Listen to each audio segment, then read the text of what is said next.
then we're going to start with the Pledge of Allegiance.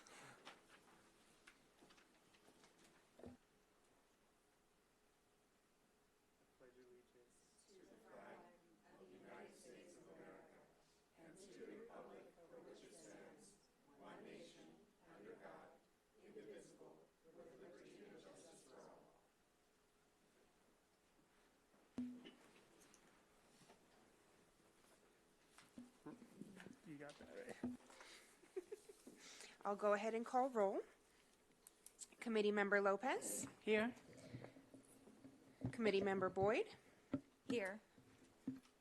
Committee Member Avendano. Here. Vice Chair Segura. Here. Committee Member Amek. Here. Committee Member Guerrero is excused, and Committee Member Hernandez is absent. We have quorum. So the first item,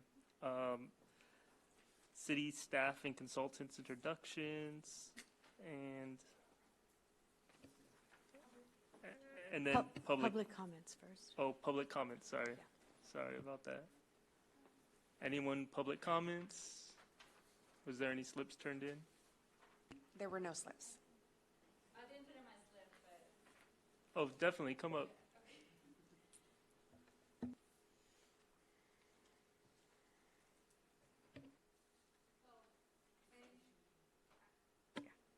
my name is Suleima. I'm just here to show support for the plan.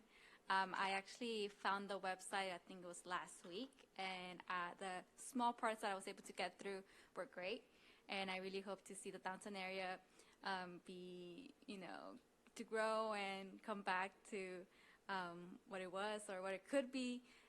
Very for the arts and entertainment. So that's what I know that's one of the things that came up in the last meeting that, again, I only saw a few seconds of. I went to the whole video and it was 2 hours long. But yeah, thank you for your time.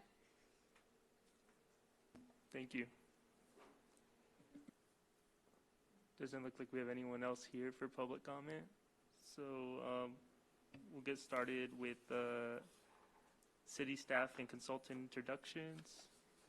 Yes, good evening, committee members. So on tonight's agenda, we're wrapping up, I guess, the last of our technical sections of the document. We'll be talking about the parking standards and roadway analysis, just kind of give you what the street grid and what have you is going to be, how it's going to be structured, and then we'll go have that dialogue, and then we'll talk about how we're going to wrap up the project. We are getting towards the end, and we'll have that. I'll provide that update once we conclude the other items. Thank you. So downtown specific plan committee business, project update. So PlaceWorks.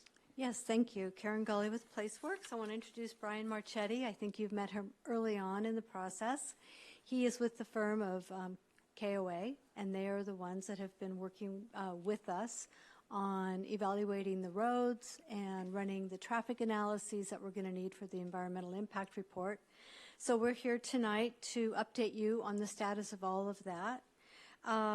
In terms of the status of the overall work that's been completed, we've been continuing to make progress on the various chapters of the specific plan.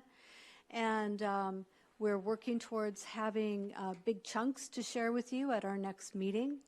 And the other aspect, and I think I mentioned it, but we weren't officially having our meeting last time, we have kicked off the environmental process, and we will be having an EIR scoping session in July, and as soon as that date is known, we'll let you know. But that's required by law. Whenever you undertake an environmental impact report associated with the project, by law you're required to have an environmental scoping session. So that will happen here, and it will really be about hearing from the community about what they want to see analyzed in the EIR. So that's the purpose of it. It's not to talk about the specific plan per se, it's more to get input on on the issues that they want to make sure are addressed. So that will be happening, and in the meantime, we've been working, our EIR team has been working on getting the technical studies kicked off. KOA has a big role in that, and they've been working diligently on that. Our civil engineer, Fusco Engineering, has been working on the technical studies associated with water, sewer, and storm drain plans for the downtown area. So all of that's happening, and we're working to pull it all together and begin to share those chunks with you at our next meeting. So that is my update for tonight. Do you have any questions? No? Okay. So the next thing would be the presentation and discussion regarding the specific plan, parking standards, and roadway analysis.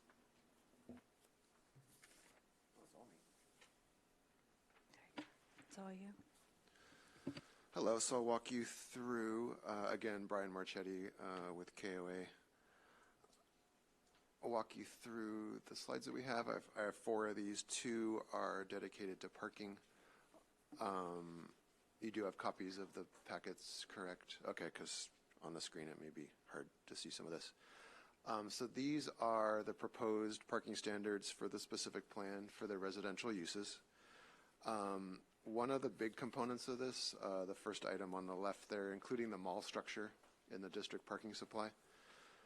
The plan is to have that there as a resource for the specific plan to provide district-wide parking where that is needed for existing and new land uses.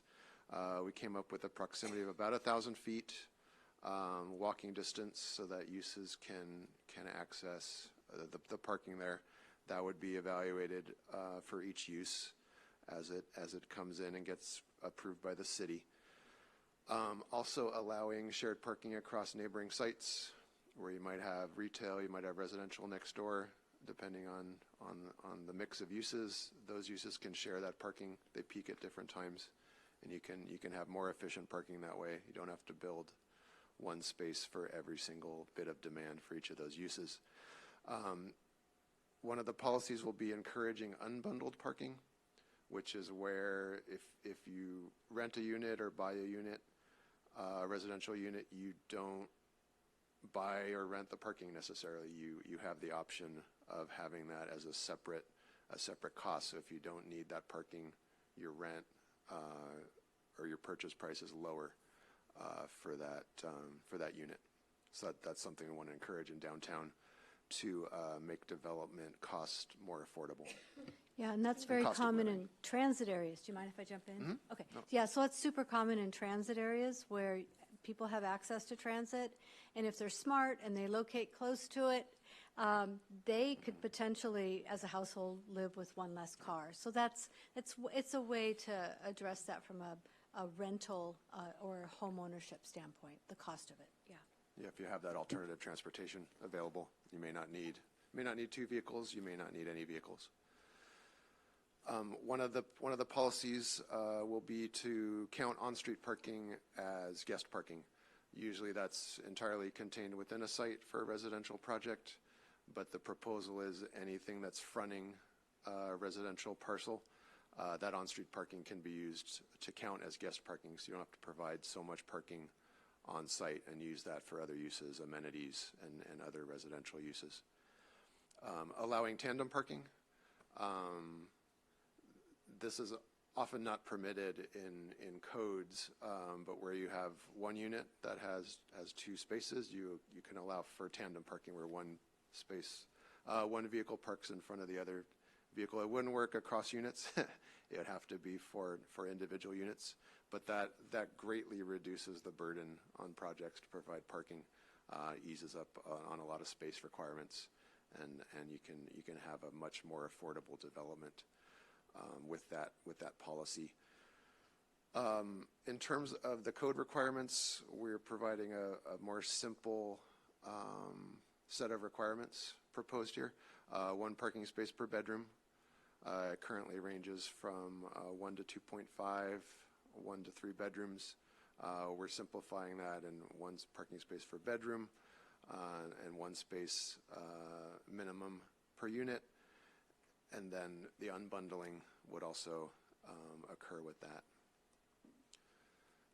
I'll finish the residential parking, and maybe we want to take questions on each slide since I'm really dumping a lot of information. Yeah, so I think what's important to keep Presentation. in mind is, as part of the specific plan, the beauty is we can tailor these standards for the downtown. Right now, whatever the citywide standard is for residential or commercial, that would apply to the downtown area. And we know the downtown area is a very different animal, and the future of it's going to be a very different animal. And it's got the amenities and the mix of uses to enable us to think differently about parking. So that's why there's going to be a lot of requirements that are slightly different than the rest of the city. And so, you know, to the extent that you want to understand how these are changing, we've got that too, and we can answer questions along those lines. Yeah, it's a good big picture perspective on why we're proposing these policies and requirements. And then the guest parking would remain the same for residential, 1 uncovered space per 5 units. There's also kind of an overlay in this geographically from the downtown rail station, the Metrolink station there, and where the Redlands Rail project will come in to look at 1/3 of a mile from that transit center, which is a reasonable walking distance, to reduce all the requirements by 25%. So that since there's good access to transit for those uses, and that includes the entire existing Carousel Mall site, so that would really be the core and some of the surrounding areas as well. We reduced those requirements because there's such good access to transit and regional rail from that location. Providing allowances and policies for parking for car share access, Zipcar, encouraging that to come in when there is a large enough residential population that could either be provided on sites or perhaps within one of the public parking areas. And that could also be used for guest parking and shared parking, so that provides some flexibility there, that kind of supply. Do you want to talk about what Zipcar is? Sorry? I'm not even sure I know, Okay. so tell me. Yeah, Zipcar, it's like saying Uber. It's kind of like a general term for this. So Zipcar is a car rental, but it's by the hour. It's almost the equivalent of like renting a scooter that you might see in like Los Angeles, some other cities where you rent that for an hour, you bring it back, and your time is done. It's not a rental car where it's by the day, and it would be something that would be supplied in a certain area. So there'd be Zipcar parking. You could go there with your app, get the car, use it for how many hours you need it, and then return it. So that's a way to provide a vehicle for people that need it, but not every day. You might need it certain days of the week. You might just need it to take a certain trip. So that's another thing to promote that helps those who don't want to have 2 cars in their household or have any cars in their household. Providing that access can lower your cost per month, better quality of life. So that's the goal there. And then, so we're proposing all these things, but this won't be locked down for 20 years. This will be reevaluated as the plan goes forward, because we can't estimate exactly how the plan uses will come in over 2 years, over 5 years, up to the build out of the plan over the number of years up to 2040, which is what we're analyzing for traffic as kind of a theoretical horizon. So we're proposing that on a maximum 5-year schedule. It could be done earlier, but at least at the 5-year mark, go in, look at parking demand, do a study of the downtown area, make sure that this is working, make sure that this is not impacting certain areas over others, still providing the benefits that are intended. And if issues come up, that could be done at a 2-year mark or something earlier. So we're saying a maximum 5-year schedule. So when you're thinking about this, about what's being committed to, realize that that's going to be evaluated as the plan goes forward, and things change in different variables. Yeah, and the nice thing to know is that, you know, development within the downtown is going to take a long time, 10 plus years. So if you're starting to evaluate this in 2 or 3 year increments, you have plenty of time to make course corrections if you need to. And so what the study is that he's describing, it's a parking utilization study where where you're literally watching parking stalls and how often they're used, and so that you've got actual data for what is being used within an apartment building, for example. And I have a question. So we're looking at this only for residential, nothing for, like, say, a business owner or, Yeah, next slide page. 2. Okay, thank you. Yeah, so sorry, there's 2 on parking standards. The next one is commercial. So that's the whole universe of residential parking. Any other questions on Yeah, I was just residential? gonna ask, on-street parking to count as guest parking, and then as we're thinking about that, like, we're looking at the one space, right? Right Yeah. there on 4th, and in between 5th Street. So I'm just thinking, like, what, on-street parking we have there, which I know there's some by the Civic Center, there by the Breezeway. I don't know what other, like, side parking we currently have. Oh, like it would be any parking that's against the curb. So like on 4th Street by the theaters, the diagonal spaces that you see adjacent to the parking structure there. So anything that's in the roadway where you park, and it could say a time limit, or it could say it's permitted during certain times. Those parking spaces at the curb adjacent to whatever development it is could be counted for that guest parking. He's Does that thinking about help what's you there now. understand that? So, yeah. Yeah, I'm kind of just thinking about what's there now, and I don't know if that's going to change, if we'll include more guest parking there, because I just know, like, if the business isn't having an adequate parking for, the business is going to suffer. People visiting that business and they can't find parking spaces. So just thinking that through. Yeah. So it would only apply to a frontage. So if the residential project frontage is 50 feet or something, that's like 2 cars. So they wouldn't have rights to any other parking, like up and down the street. It would just be for those parking spaces right adjacent to the lot, if that helps you envision it. And think about all the new roads that are going to be built as part of the Carousel Mall. They'll all have on-street Yeah. parking. But we will have criteria for when you can count it, so not everyone's counting the same spot. Obviously, that can't happen. So Right. there will be criteria. Okay, that makes me feel better. Okay, good. Okay. So Any other questions before? yeah, we move anything on? on residential? No. All right. Thank you.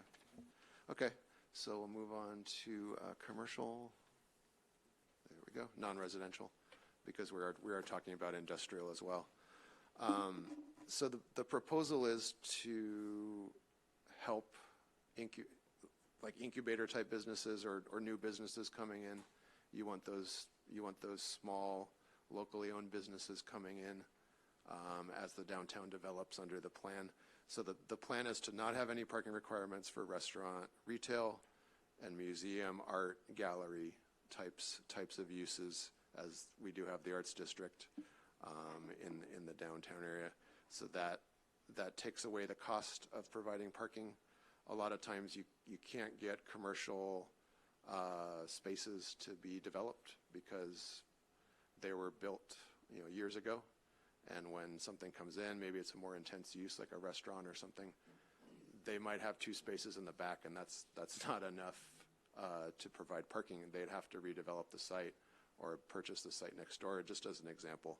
So this lowers the cost for commercial businesses to come in by not requiring parking. We're not requiring parking. We're not applying that to every commercial use. That's just for those smaller types of uses, so that they can be supported by the plan. In other areas, we're proposing a 1 per 200 square foot standard. Right now, for example, retail is about 1 per 180, 1 per 250. So we're just proposing a straight standard that's kind of right in the middle of what is required now, a little bit on the lower scale. And then for industrial, and we're not talking about Amazon distribution centers and heavy industrial. We're talking about like when a brewery or something comes into an industrial area and uses that for a slightly more intense use. We're proposing a 1 per 500 square foot standard.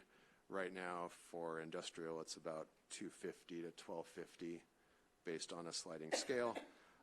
So we're going toward the kind of middle of that range. And Okay, so I'll that stop would talking apply about in the numbers now. yeah, that would apply in the rail adjacent area. think about the area along the rail, how we're trying to encourage kind of a slightly different mix, broaden the mix of those kinds of uses there, as opposed to encouraging any kind of distribution or warehousing. And I'll stop with the math now, so if you have any questions, just stop me. But those are the main points there on parking requirements. So the use of area parking structures is something that would help support future development. There's other parking in the area that is not used at night. There's a lot of county facilities. There's the courthouse. Some of those things could be evaluated as the plan moves forward. There's no plan right now to make that part of the planned parking supply, but that's something that could be evaluated, because when a county use or other use shuts down in the evening, restaurants, evening retail, movie theaters, all those type of uses can use that in the evenings and on the weekends, and that's really a great example of shared parking supply. So that's one of the policies. Continued use of the mall structure for theater and the enterprise building. Those two uses have dedicated off-site parking in that supply. So that would continue, that they would have rights to that parking for those uses. And then enabling off-site shared parking agreements with others. Okay, so that's just kind of laying that out in a little more detail, what we just talked about. Requirements for charging stations, incorporating state code requirements and encouraging that for electric vehicles to provide the environmental benefit, but also just have that diversity of vehicle types to support that. And then encouraging bike share, which is the same as what we talked about with Zipcar. It's a rentable bike by the, I think down to the minute, but by the hour for bike share and micro mobility, such as scooters for short trips. Those are good ways to get around, either between uses or to and from the transit center and other parts of downtown for those kind of short trips. You don't necessarily want vehicle trips to be the primary or the choice for every trip. You want to have those options for people. So that would be incorporated into the policies of the plan. So that's the non-residential overview. Any questions on that? I do have a question regarding the Carousel Mall parking structure. Mm-hmm. I don't know if you guys have actually been in it. Like, it's absolutely hideous. It's interesting. It's disgusting in there. So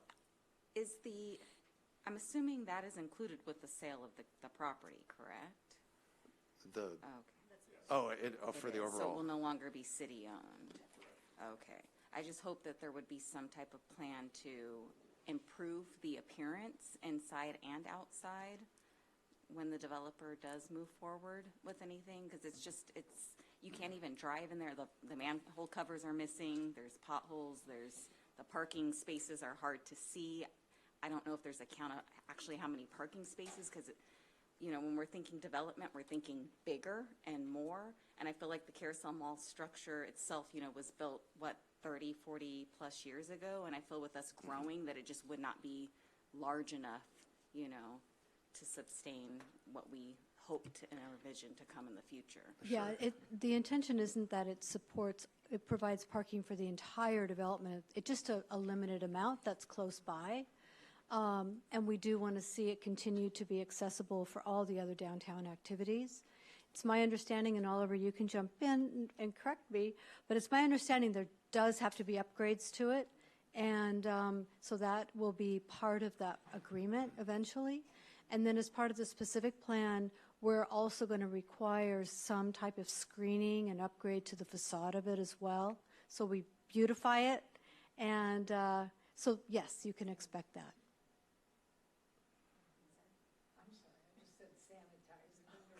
Sanitize. We can Yeah. add that. Yeah, think of it, it's being incorporated into the development. So yeah, it's not going to be the structure necessary that you see there, because there could even be some access changes to it, like on the eastern side to try to get roadways to come into the site. So some of it will be modified potentially, and it's going to be a different parking structure. It's going to have the bones there, but you won't recognize it, I think, because it'll be upgraded and changed to be part of the development. So it won't just be shoehorned into the development. Yeah, and I think just to keep costs in mind, it costs between $35,000 and $40,000 to build a structured parking stall, one stall. So that cost is it's just too much, for this particular market to bear. In time, of course, new parking structures will get built because there will be the rents and the sales prices to justify it.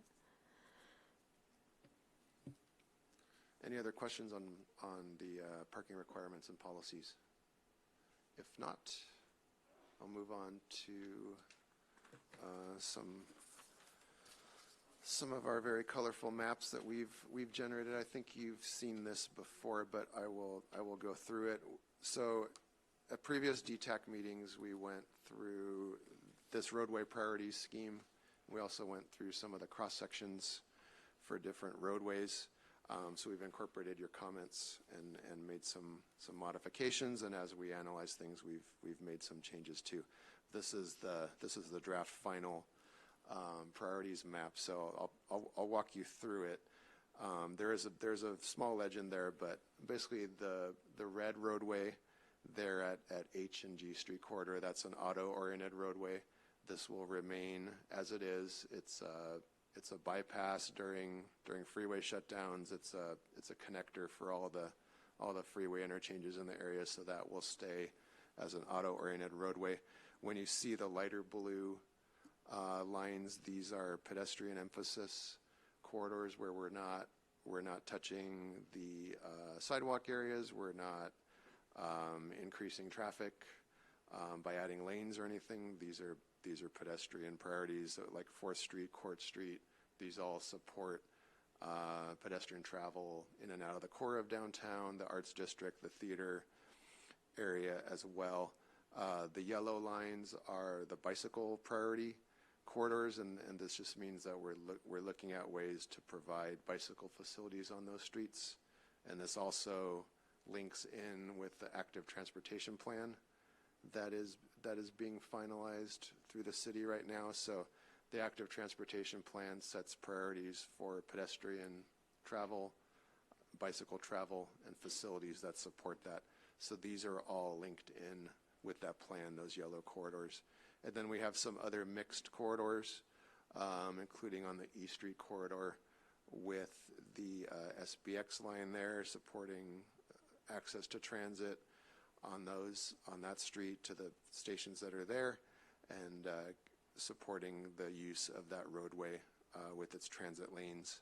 And then transit, auto, pedestrian priority on some of these streets, such as 5th Street and Sierra Way, where we're looking at ways to provide access to transit, but still keeping the number of auto lanes there, especially 5th Street. It's a crosstown corridor. It's a feeder into all the downtown streets from the 5th Street interchange at the 215. So those are some of the roads where we're having that emphasis. On Sierra Way, we're looking at providing bulb outs, which are sidewalk extensions at transit stop corners and pedestrian crossing corners to support that as a pedestrian and transit corridor. Down on Rialto Avenue at the south, that greenish and yellow combination of modes there, that's a pedestrian, bicycle, and transit supportive roadway. We're proposing bicycle lanes on that to provide access into and out of the transit center and into the downtown roadway network, while also having a dedicated transit lane along the transit center where the bus stops are to promote transit access into and out of there. Arrowhead Avenue is probably the last thing to point out on here. Also a pedestrian, bicycle, auto corridor.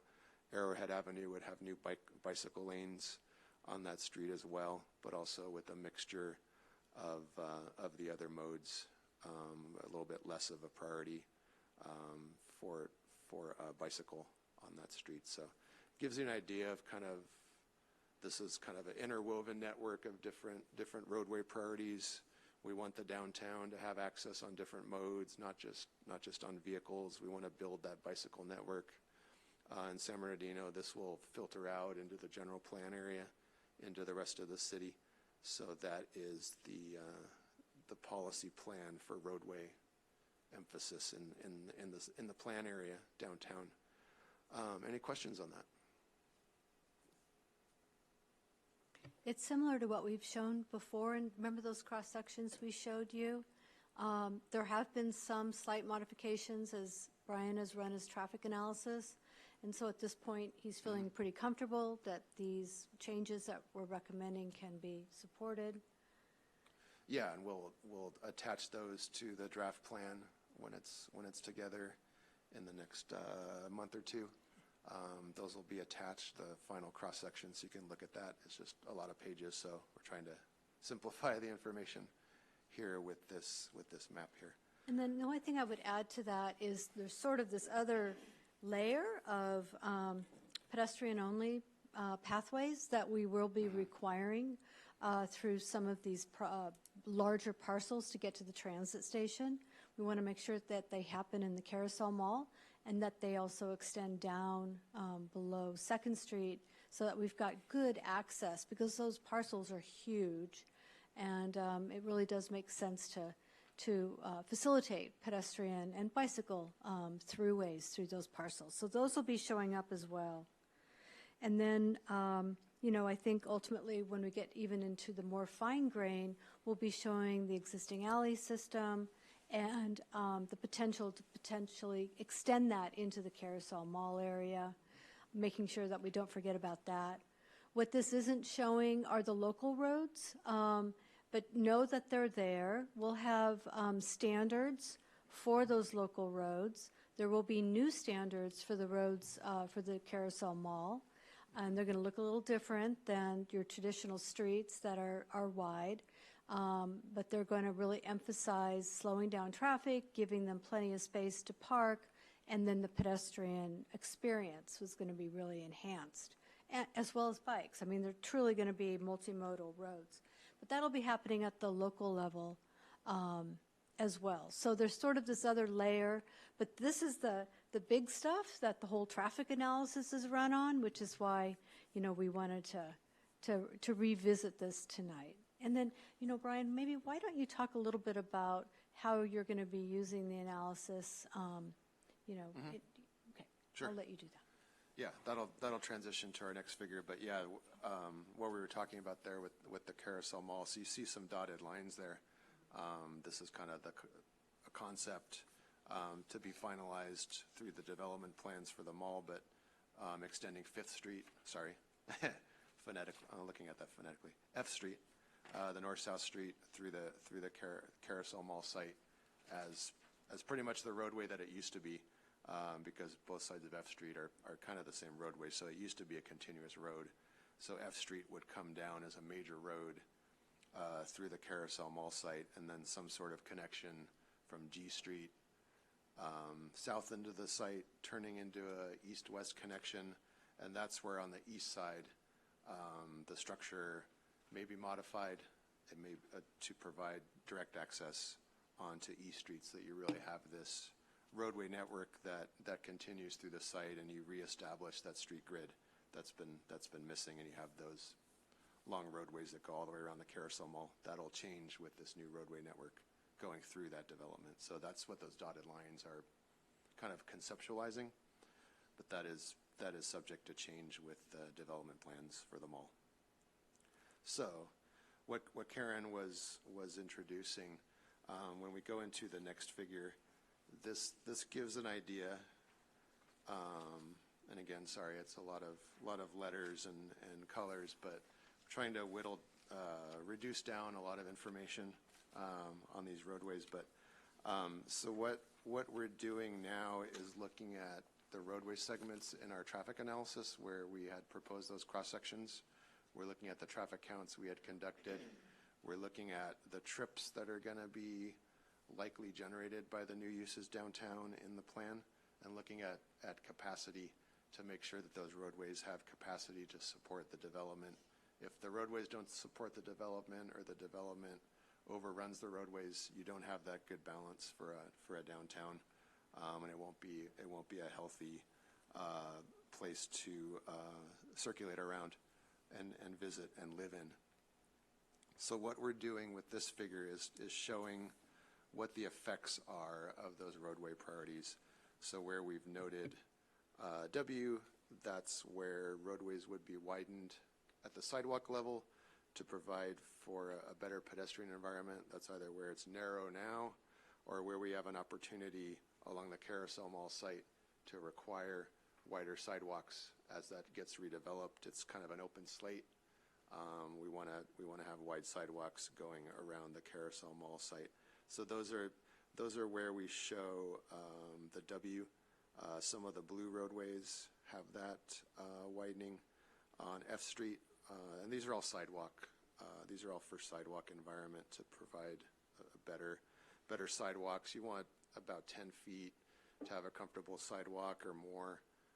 Those wide sidewalks adjacent to the parking structure on 4th Street at the Carousel Mall, I think those are 20, just to give you an idea. That's a nice wide sidewalk there. It has parkway trees, and with improvements to the parking structure, it'll be a lot nicer in the future. But that gives you an idea of widths. So we're taking 6 and 7 foot sidewalks up to 10 or more, where we're noting W for widening. 2nd Street has kind of a blue color and a green color because that roadway has 6 lanes on its west side as you get up to the 215 freeway, and it has 4 lanes as you go east of E Street. So there is a reduction in lanes we're proposing on that west end. We don't feel you need all those lanes, and it can be used for other things. You don't need the 6 lanes in the middle of downtown. You want to have something that's a little calmer, a little more human, and you can provide other amenities, sidewalks, bicycle lanes, et cetera. Yeah, and I just want to give the perspective of the land use side. So there is the possibility of housing facing 2nd Street being built on the Carousel Mall. So when you've got housing directly facing with doors opening onto 2nd Street, you want to try and create an environment that's, livable. And, with the speeding of the traffic out there now, it certainly adds to the noise. So to the extent we were very happy to see that there is that opportunity to reduce lanes there so that we can encourage the mall developer to take advantage of that frontage and not turn its back, right? That's the choice. You either face it or you turn your back on it. And then to kind of simplify how you look at the map, some of the remaining streets, like the yellow streets, these have the designation of B and L, meaning that bicycle lanes will be added and travel lanes will be reduced. So like on D Street, there's 4 lanes now. It doesn't need all those travel lanes to operate properly. Those will be reduced to 2. That'll happen on those yellow streets, kind of in the same fashion. Let's see, on Rialto, the lighter blue is the bicycle facilities being added there. On Sierra Way, the widening for better sidewalks and for transit access and pedestrian crossing along that corridor. Let's see, we have a red street there, L, for 4th Street, reducing the number of lanes there to provide other amenities in the street and support the Arts District and the theater complex there as well. So this, I think I missed the purple street, bicycle and removal of on-street parking. For 5th Street, it's seen that we can remove on-street parking and not affect adjacent uses. Saying that, there may be some areas where parking needs to stay. The post office has parking in front, and they don't have a lot of, or any on-street parking for the public. So there may be some areas where that still needs to be provided in selected areas. But overall, the uses on 5th Street don't need the on-street parking. They're self-contained. So that is one area where parking would be removed to provide these amenities that we're thinking, planning for in the area. So that it gives you an idea here of the effects of what will happen to these roadways in terms of their configurations, how the lanes, the sidewalks, what's in the roadway, how that will change with this change in roadway emphasis from the previous figure. Any questions on that? On Rialto Avenue, how many lanes are there now? And is that a major truck corridor?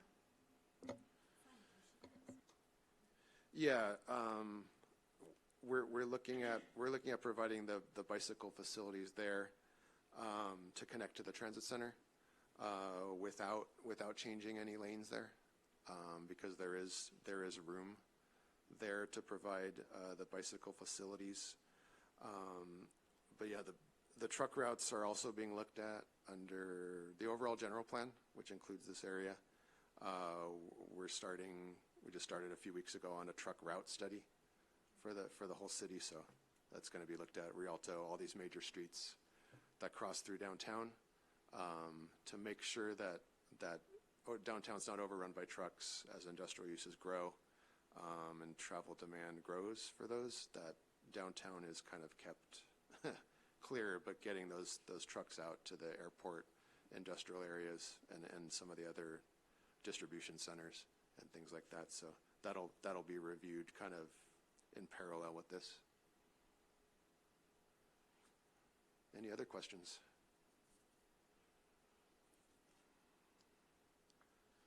Well, if not, thank you for walking through a tremendous amount of information on 4 slides, both text, math, and, Thank you, and Brian. a lot of different colored lines and letters. So thank you for going through that. Thank you for that. So the next thing, Downtown Advisory Committee reports, announcements. Anyone have any announcements? You want to start over there on that side? Amelia? No announcements, all right. Kanisha? I have no announcements. Okay, director's report. Yes, I wanted to provide you with a little bit of an update. So we'll be meeting again in August, on August the 10th, but there's some items that are that are happening in the meanwhile. We are now at the process of starting our environmental review process. And so right around next week sometime, we will be releasing the what's called a notice of preparation for the environmental impact report. There's a 30-day review period on that, so that will end approximately August 2nd. And in between there, somewhere after July the 11th, we will be having a public scoping meeting where the public will be able to come and provide any comments that we should evaluate as part of the environmental process. Once that NOP period is completed, then the reason that's important is because this way it allows us to solidify what's called the project description. So over the course of the last meetings, we've talked about the land use districts, what the development standards should be, what the parking and roadway requirements should be. And so as it stands now, that's what we're proposing. And so if there's any comments that come out of the NOP period that would suggest maybe making some modifications to any of those concepts, then we would have to finalize those before we prepare our environmental impact report and release it for public review. And so when we come back on the August 10th, we will discuss, share with you what if there were significant comments that were made during the scoping meeting, that something came up and they want us to reanalyze this, or they didn't like the density over here, whatever the comment may be, then we would present those to you, so then you can weigh in as to whether or not it warrants changes or not, and then we can finalize what's called that project description, and then get into the preparing of the environmental impact report. I think that we're shooting to complete the environmental impact report around October. I think September, October, somewhere in that range, depending on the kind of comments that we received on from the NOP period. And then there's a 45-day public review period of that document for comments. And so that's kind of where the schedule is. I just kind of wanted to give you an overview, general overview, what's going to be happening within the next month or so.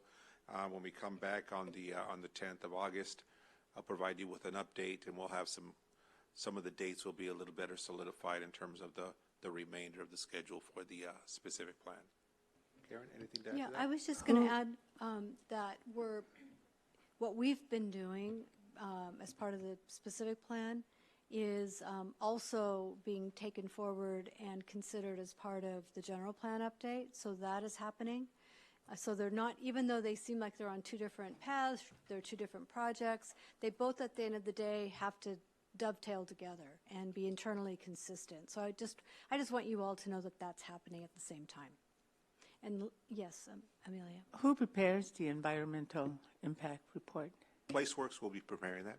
The staff? Same team, PlaceWorks, yes. Okay. Our principal of environmental services will be leading that charge, and you'll meet him. And how many of those dates are we allowed to sit in? All of them. All of them? Okay. Stephanie, can I ask you to please send us all the dates? Of course. I think from GPAC, I had sent out an email saying that the date would be changed. So that'll be the same notification when we do have the date solidified. Like Oliver was saying, I'll send out notifications to let you know that it's happening. And we're also going to be posting on social media so that we can get it out to the public. But I'll make everybody aware of those dates. Okay, thank you. And what we're trying to do is, as Karen mentioned, there's a number of parallel tracks that are running here in terms of projects.